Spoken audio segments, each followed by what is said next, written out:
I think the biggest mistake, recent mistakes that companies are making when hiring agencies is putting an inexperienced project manager on that project internally.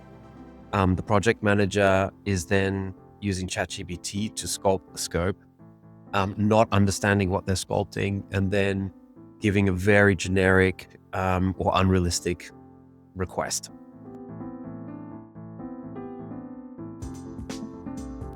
Well, I think for a good product launch brief, particularly for an agency, to get the most out of an agency, would be a clear outline of the goals. So, of course, we need to understand what is the sentiment and the tonality of the brand and what are the features of the product. This is all going to be working into the concept.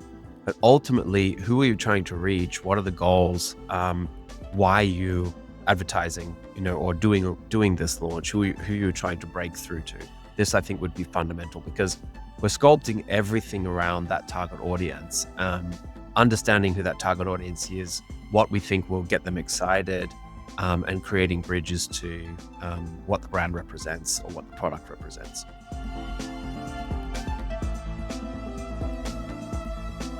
The first thing we would ask when we receive a product launch briefing would be to jump on a call. So I think, of course, we get sent out RFPs, which is purely on paper, and they ask to submit questions. But the fastest way to do this is jump on a call and understand really what the client is going for. So what are the goals a brand wants to reach?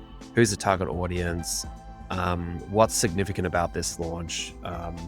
And using those core findings to start to build our conceptual case.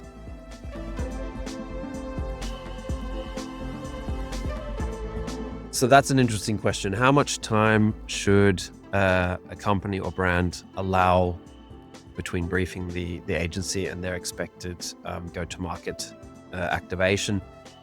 This varies greatly. What we're seeing at the moment is anything from 2 weeks to 2 months.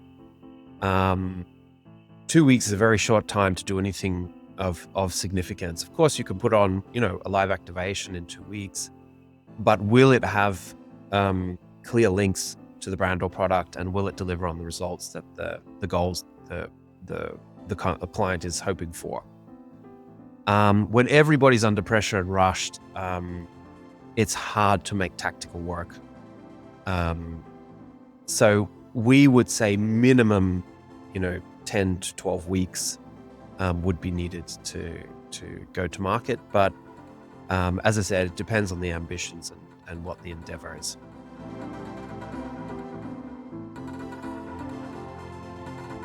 For us, that distinction would be, there's many different forms of event agencies in Europe and in Germany, but I think the most classic distinction would be there are event companies that literally just execute on existing concepts. So you come to them and say, we want to do a conference for 200 people. We've got the key speakers. All we need is a room, catering, and chairs. And they are valid businesses that are doing huge turnovers and hundreds of events a year. Whereas an experiential marketing agency will sit at the table to conceive the concept together with the client. So looking at strategy, looking at the desires of the client, looking at the target audience, and then hatching a unique concept that's going to tick those KPIs and reach that audience and deliver the results that the brand is looking for. So creating an immersive concept that the guests can then come and experience, so they can have a hands-on physical experience with that brand or product.